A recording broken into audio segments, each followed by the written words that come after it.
Very early in Derrick Johnson's life, his mother noticed that the little boy wasn't developing the way his older brother had, and he would eventually be diagnosed with cerebral palsy. He would never be able to speak. Instead, Derrick communicated with his eyes and his hands, and his family would do their best to interpret his gestures and give him what he needed. That was until they met a Rutgers professor named Anna Stubblefield. Anna believed that with a technique called facilitated communication, Derrick could learn to say exactly what was on his mind. What started out as a feeling that Derrick's world was opening up turned into a nightmare, one that ended with Derrick's family accusing Anna of sexual assault. In his documentary, Tell Them You Love Me, director Nick August Perna explores Anna and Derrick's relationship and the complicated questions it forced all of them to confront. I'm Kathleen Goldhar, and this is Crime Story.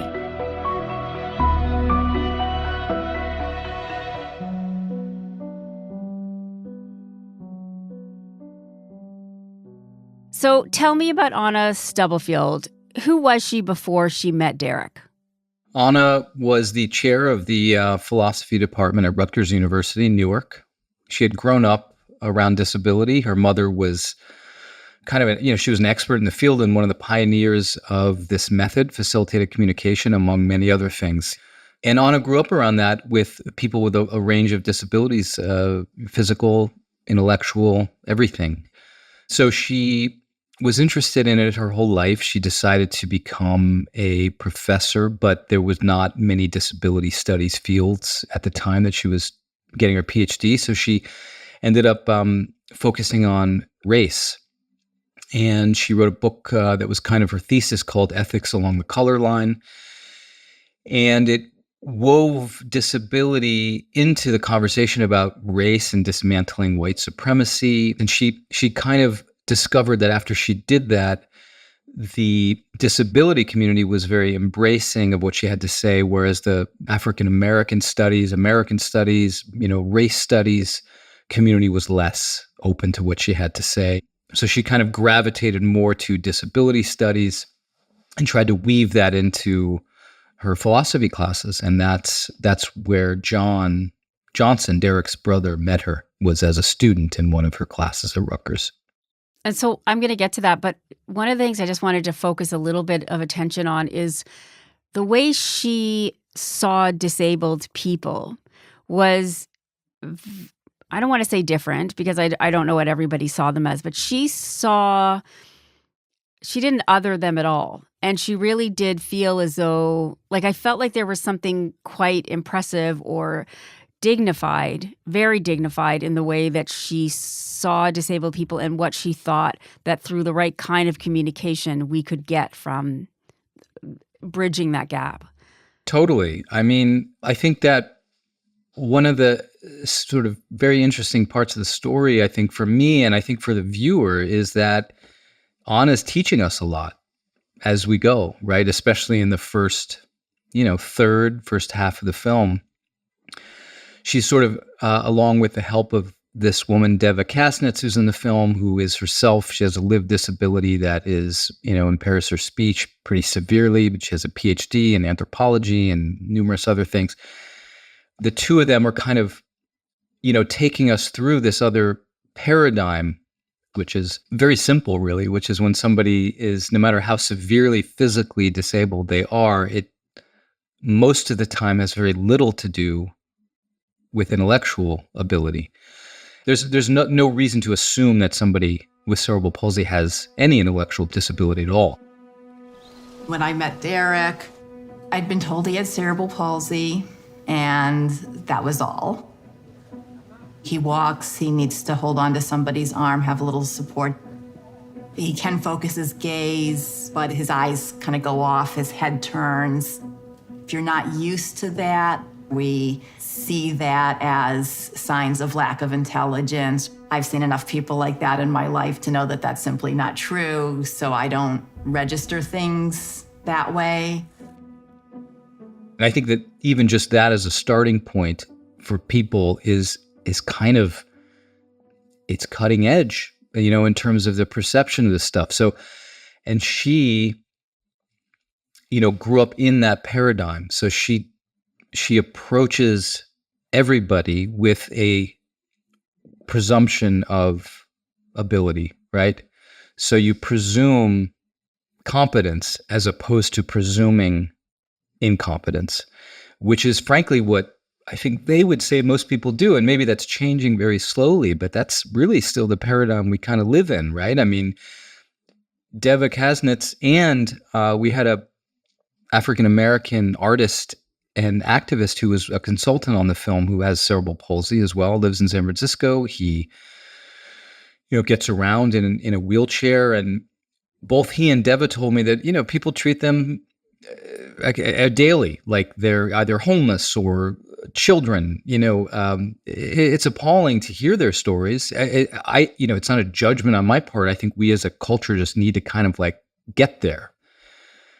So Anna was coming from a completely different place. And I think that the ethics of presumption of competence is its own conversation, which is actually quite complicated. And some people disagree with that. But that's where she was coming from. And I think for that reason, she forces the audience to confront the story from that place, as opposed to the place that might be more intuitive for them. And with that in mind, going in before Anna and Derrick meet, what is the presumptive suggestion for Derrick? What do his family, what do those around him think in terms of his intellect or his cognitive abilities? The simple answer is that he was deemed to be severely intellectually impaired. But, listen, I part of the reasons I was so interested in the story was I have an uncle who passed away during COVID, but he was deemed intellectually disabled. They just use the R word. I don't know if I can say that on air. I mean, it's like was commonly thrown around. That was the term. That was the diagnosis when my uncle was a kid, when Derrick was a kid. And what it really meant was just like a lot of people being thrown into the same category, Was there testing that was advanced for people like him to really understand it? No, generally no. I mean, the kind of written tests that were there to determine intellect were written tests. And if you don't have the motor ability to write, you fail the test. I mean, that was one of the big issues. And that was the time period that my uncle was diagnosed in. And to a certain degree, Derrick, though he was younger than my uncle. He was about 35 at the time. He's now a little over 40. But yes, the family was told by numerous sort of doctors that was the case with Derrick, that he was severely intellectually impaired. And initially she was told he wouldn't live past the age of 3, and which of course was wrong. So that's the simple version. But as what is said in the film by both his brother and his mother, there were times where they suspected there was more going on with Derrick, right? That there were moments where it felt like he was more lucid, that he was paying attention to conversations, that he was reading over John's shoulder, that there was just there were reactions to conversations that felt too specific to be random, from the opinion of his brother and mother who spend all their time with him. So that's why John was open to it. I think it activated the part of him that always suspected that there might have been more going on with Derrick's intellectual ability, and knew how kind of archaic the methods were when he was tested as a child. And so I think he was open because he had suspicions there was more going on. And it was through John that Derrick got connected to Anna in the first place, right? So how did that connection happen? Yeah, that's one of the interesting parts of the story is John, and he still grapples with it to this day, because John was Anna's student. She showed a film that was about a nonverbal woman who was learning to type, allegedly, through this facilitated communication. And John said, that woman reminds me of my brother. Would you be willing to work with him? Or not just that Anna worked with him, but anybody. Like, could she point him in the direction? And she said, well, Syracuse is actually the main place for this kind of thing. I can see if I can help you.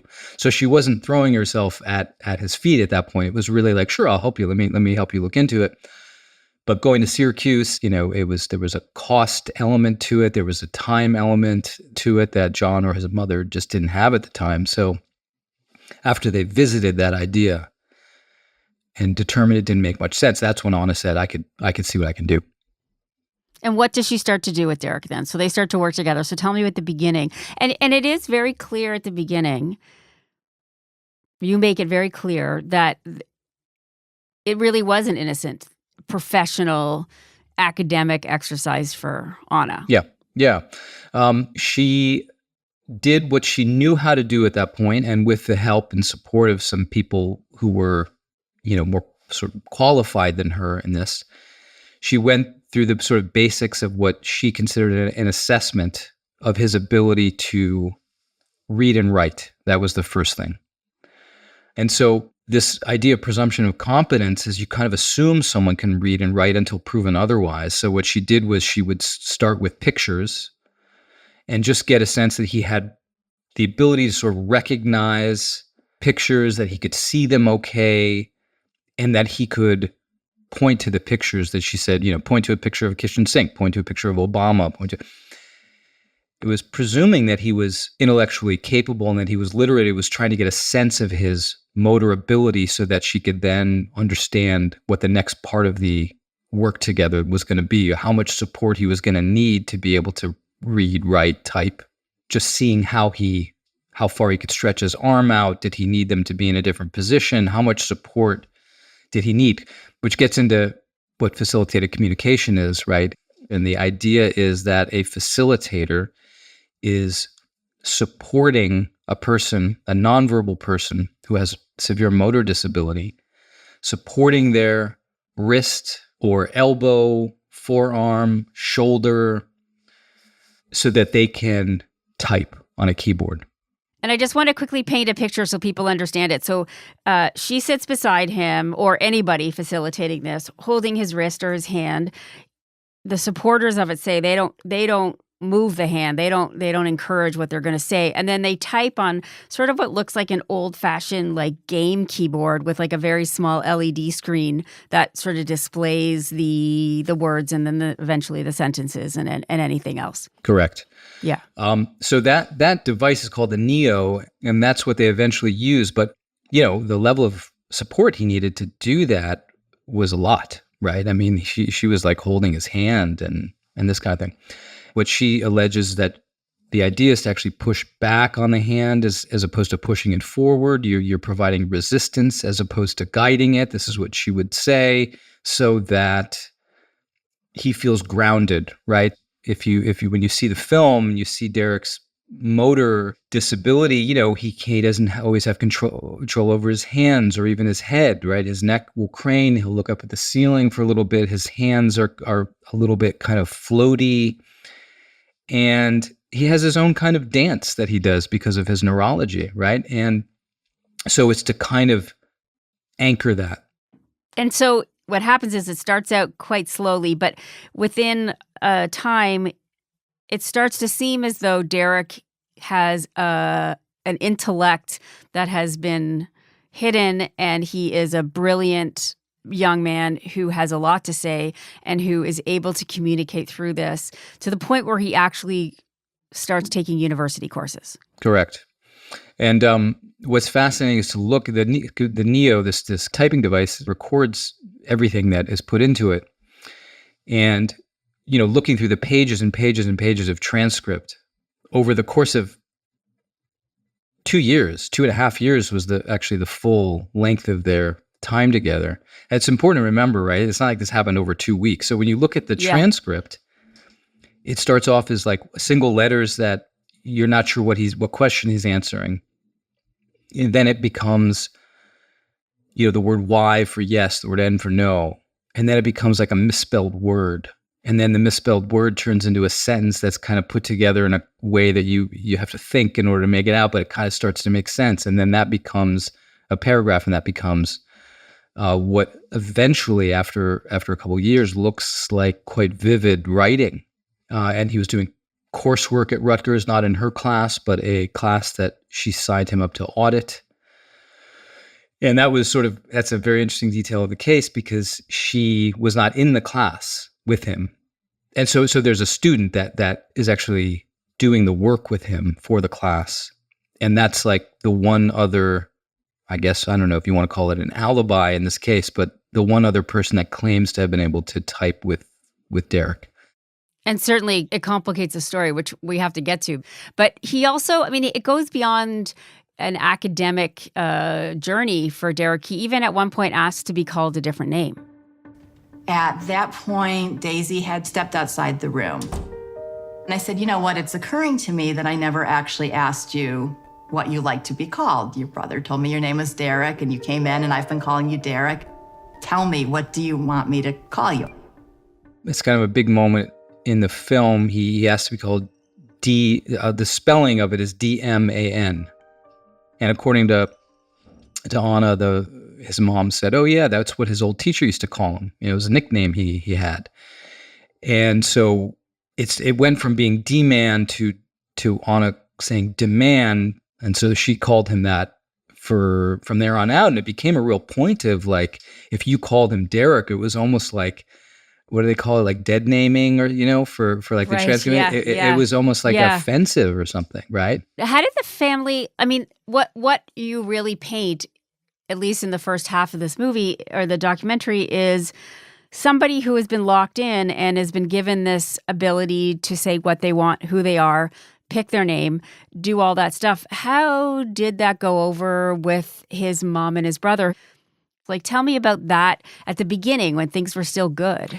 Yeah, I mean, his mom would say she was really excited and elated and was encouraging of the work. And his brother would say that, he says, I think at one point, I always knew it was there, and this just confirmed what I thought, which is really interesting, right? So, So they both at the beginning were quite excited, but the brother less surprised, I would say, if that makes sense.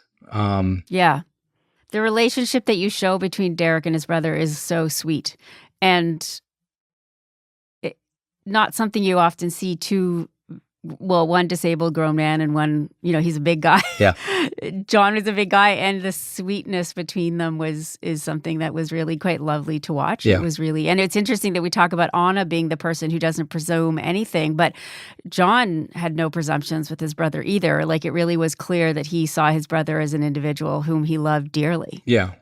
And that's a super important point. I mean, it was slightly different perceptions that I think that he would have had than Anna would have had. But ultimately, John, from the beginning to the end, was accepting and loving of his brother, no matter who he was, no matter what his ability was, which is kind of ultimately the place we need to get to anyway, right? I mean, no matter what you think of this story and all the different really difficult layers to sort of sort, that ultimately is people just want to be loved for who they are, where they are, right?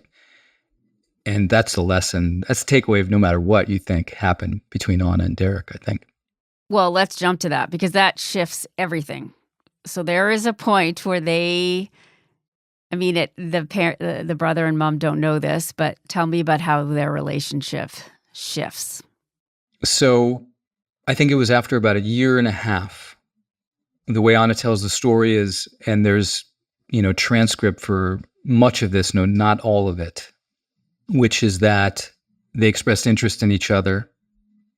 That was very kind of hesitant and shy at first and not explicit, and it became sort of a confession of love. The kind of like unlocking, I think, was, it's an incredibly powerful idea that you're sort of unlocking somebody, right, from their body, and very romantic idea in certain ways. And so that confession, once she alleges that it was mutual, it became sexual.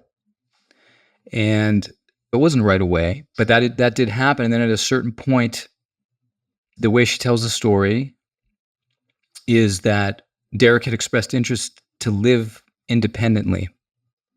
So she began speaking to counselors about that and organizations that provided support for this kind of transition.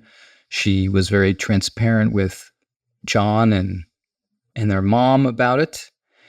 It's important to say that made both John and his mother nervous, this idea of Derrick living on his own, for reasons not really even related to whether or not he was intelligent or able. It was just, you take care of somebody for 35 years of their life, and they depend on you for everything from taking showers to brushing teeth to drinking water to, all of a sudden this idea that he's going to be out of the house, it's a lot. Yeah, and scary for them. Yeah, as a parent, as a brother, I mean, so many, Sure. very natural reactions you would have to that.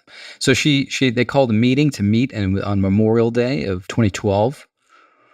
And on the way there, Anna suggests or asks Derrick, is what she says, should we tell them about our relationship and how it's changed? And, could be it's a risky move. You're under technically legally their guardianship, and we don't know how they'll react. So what do you think? And according to her, he said, they love me no matter what. They would never do anything like that. They would never keep me away from you or do anything I didn't want. They love me too much. And so they disclosed the relationship on that Memorial Day of 2012 in front of John and the mother. And they disclosed the details of the sexual relationship. And that's when the film takes a very, very major turn.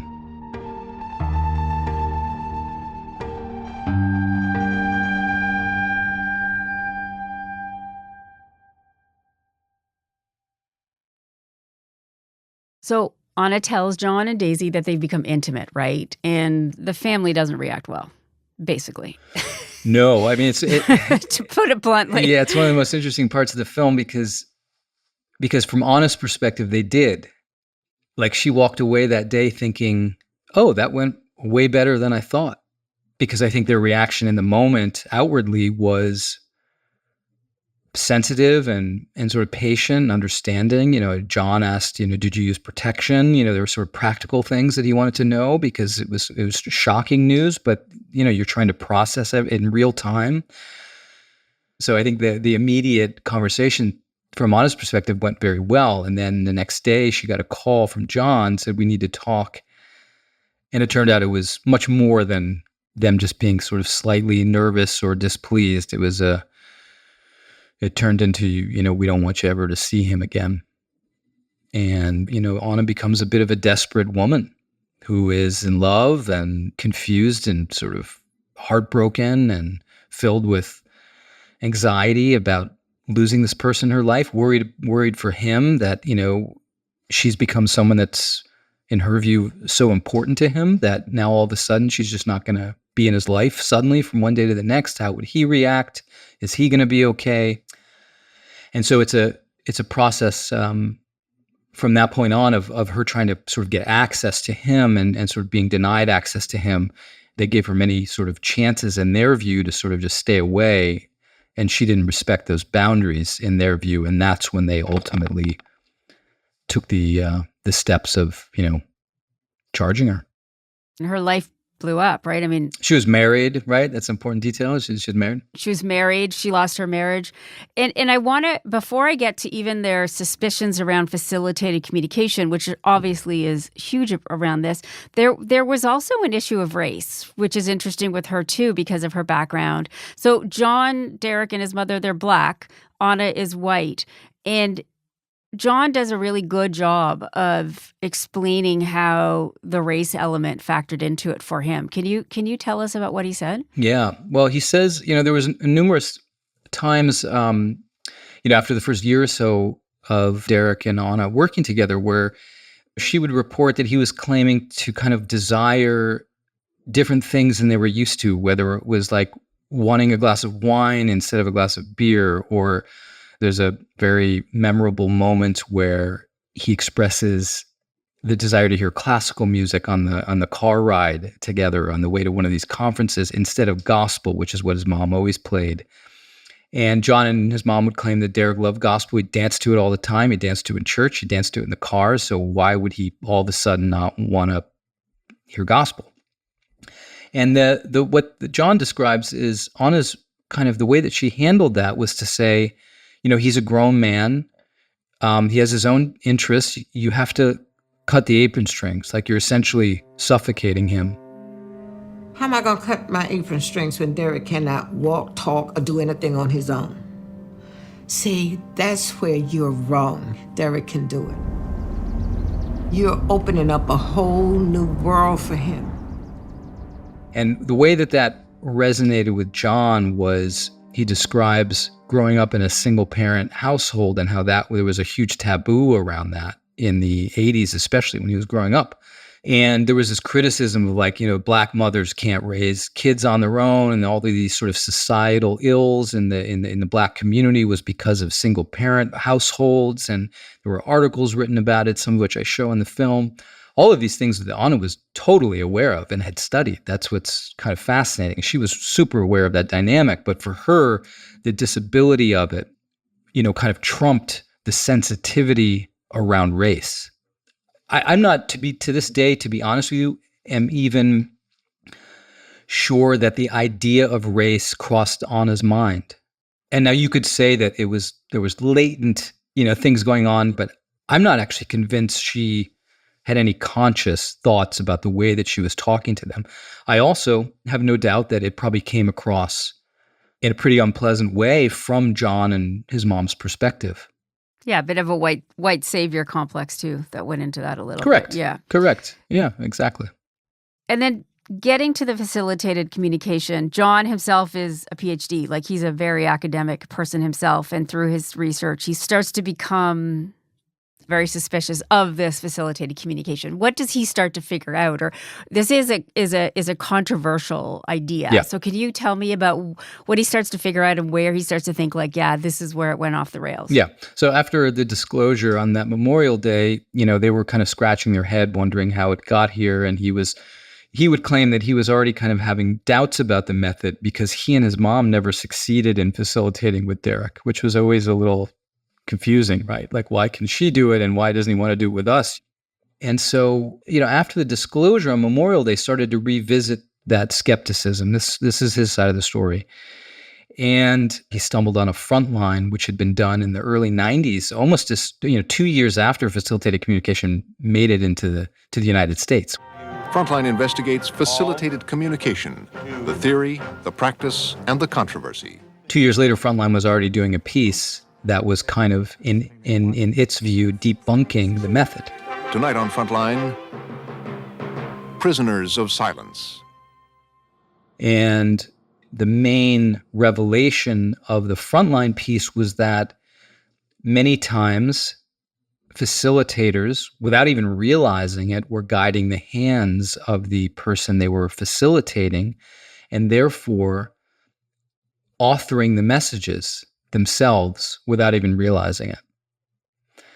And so Howard Shane, who's one of the experts in the movie, he's also interviewed in the Frontline. He's one of the main characters in the Frontline, and he develops what's called a double blind test for this method, which is that he shows the facilitator a picture, and he shows separately the person being facilitated a picture. Sometimes they're the same, sometimes they're different. And what he found is in almost every case, what was typed after showing even different pictures, one to the facilitator, one to the person, it was always what the facilitator saw. So he would show a picture of a shoe to the facilitator and a picture of spaghetti to the person with a disability, and the word shoe would pop up. Yeah, it was very telling. He ends up testing Derrick, and what does he find?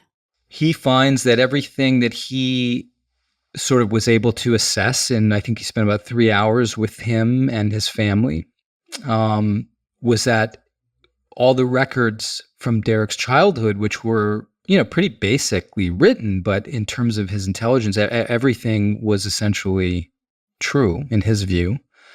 He doesn't, the idea of mental age is a very, very controversial term in the disability community because it's sort of like is a reduction of like the totality of a person, what makes them, Derrick was a grown man, but they, I think it was said that he had the intellectual ability of like a 6-month to 12-month range baby. And Howard does not like the idea of mental age either, so he doesn't use that anymore, but essentially that was kind of the determination that it was about that limited, right? And so there was nothing in all of the records or nothing that he saw in his own view, in his own assessment, that suggested there was more intellect there. And that's what he said at court when he was brought to witness, because this case did go to trial eventually. Yeah, let's talk about that. What was she charged with? What happened there? She was charged with first-degree sexual assault, aggravated sexual assault. And in New Jersey, I think the charge was that extreme because there were precedents there for, like, there have been horrible cases of people with disabilities that have been raped, sexually assaulted. So there was a precedent of when a person is deemed mentally incapacitated, is what the term was. The punishment is much more severe for a sexual assault than it would be for other cases. So she was charged with aggravated sexual assault. And what happens at trial is that facilitated communication in this case was confusing to the judge. It was confusing to the jury. So they ended up kind of like not allowing any of that text evidence that was kept in the NEO to be discussed. And so the case was kind of tried without any of that. Now, would there have been a different result? I don't know. I suspect there probably would have been a different result in the sentencing, which is eventually what did happen at the end after the appeal. But yeah, it was she was sentenced to 12 years initially. She was facing 40 years. She was going to have to be on, I think it's Megan's list. Is that what it's called? The sex offender list for the rest of her life, I think. She was going to be on parole for life. She was to be a felon for life. That was the original sentence. I think the idea of facilitated communication being a bit of a farce would have been clear cut for me, except for two things. One, as you mentioned, he had that assistant that wasn't Anna, that seems to have told you that he was doing it himself.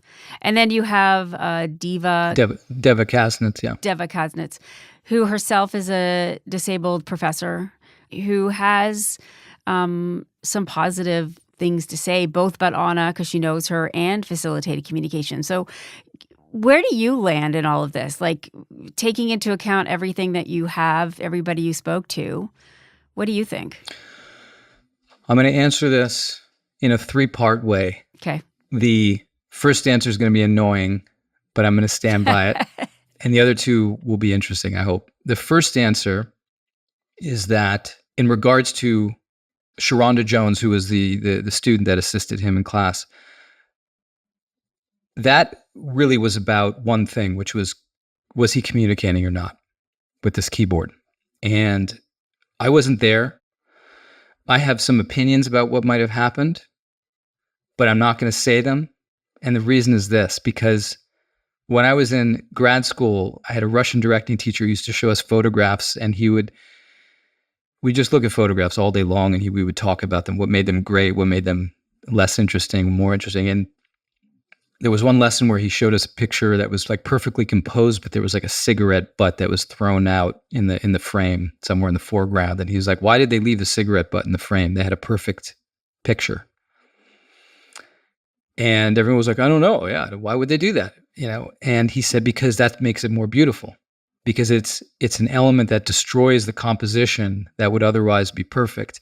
And so for me, Sharonda's kind of like, she destroys the perfect composition of the film in a way, in terms of the case. And I liked how agitating that is. I was going to say, my reaction was what you were asking for, right? Yes. It worked perfectly. And so that's what I'll say about that.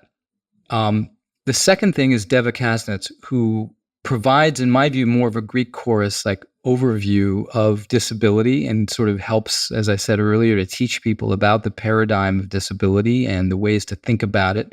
She kind of elevates the story beyond just this one case, beyond Derrick, beyond Anna, and asks questions that are important and agitating questions about, for example, people with intellectual disabilities, are they capable of love? Are they deserving of affection? Should they have, a right to sex?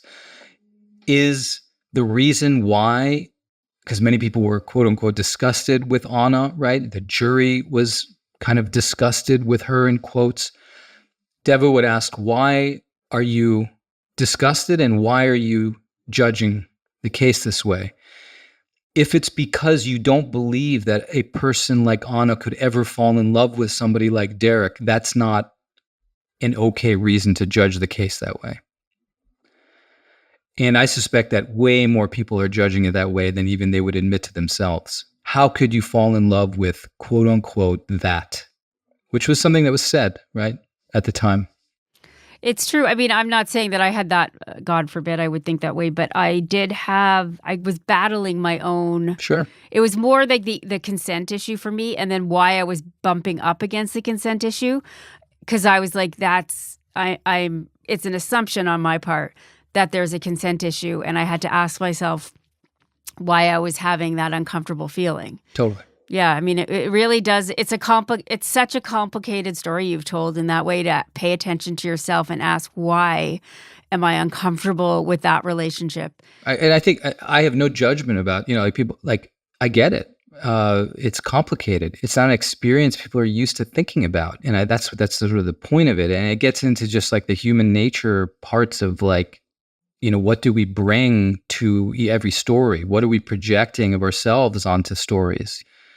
Are we really interested in the truth or the reality of somebody, or just what we want it to be? So Deva asked those kind of bigger questions that says, whatever you think about this case, what about this, and what about this, and what about this, right? And I guarantee you, the moment Derrick, he came into the courtroom one time, and I guarantee you the moment he walked through the courtroom and walked out the door, most of the jury decided based on that alone. And she's probably not wrong.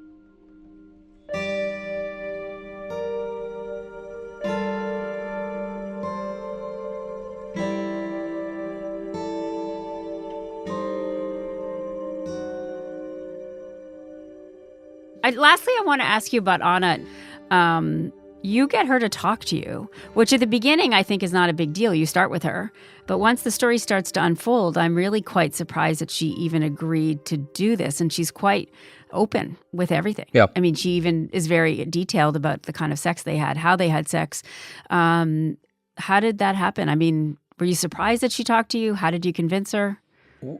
I contacted everyone right before the sentencing was happening. So she was found guilty, and I contacted everybody. I wrote her in prison. I contacted the Johnsons. I met them in Newark then or shortly thereafter. And, her stance was, I didn't do anything wrong. Everything I experienced was real, and I have nothing to hide. It was really that simple. And facilitated communication had been scrutinized many, many, many times. She was aware of all of the kind of criticisms that people have of it. She, would claim that she was very aware of the kind of potential for influencing and all the things she did to avoid influencing him as they were typing. So there was nothing she was going to be asked that she hadn't already been asked or thought about. And that combined with the fact that I'm drawn to character-driven stories. I'm not like a strictly like journalistic, nothing against journalists whatsoever, but I don't. None taken. I don't come from the background of the kind of journalism that just wants to get like a soundbite and sort of like gotcha on camera, looking like a villain, and I just was coming at it from a place of curiosity and empathy. I think the story is tragic. I wanted to understand, and by tragic I mean in the truest sense, where like everyone thought at a certain point at least they all were doing their best. And still it ended this way, right?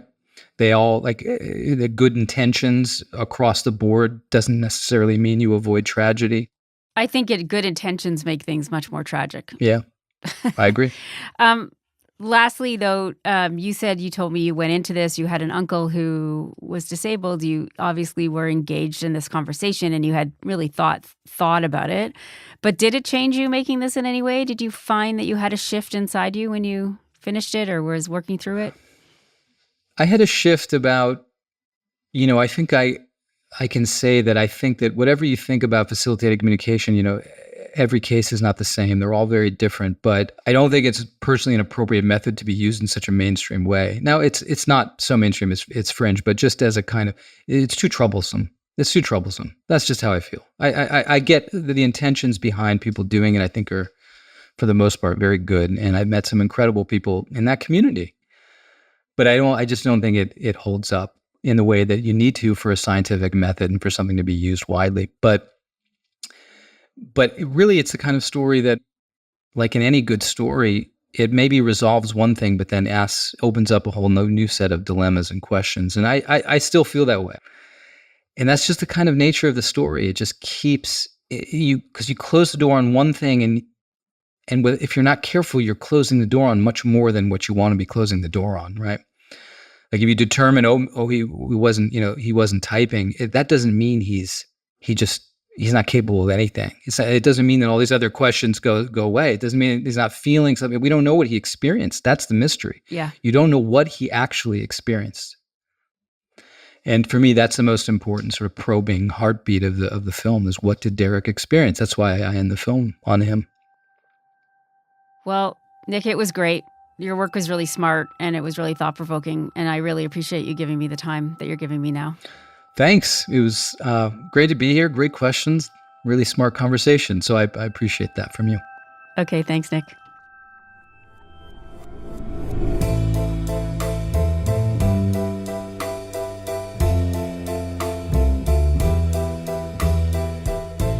You've been listening to Crime Story from CBC Podcasts.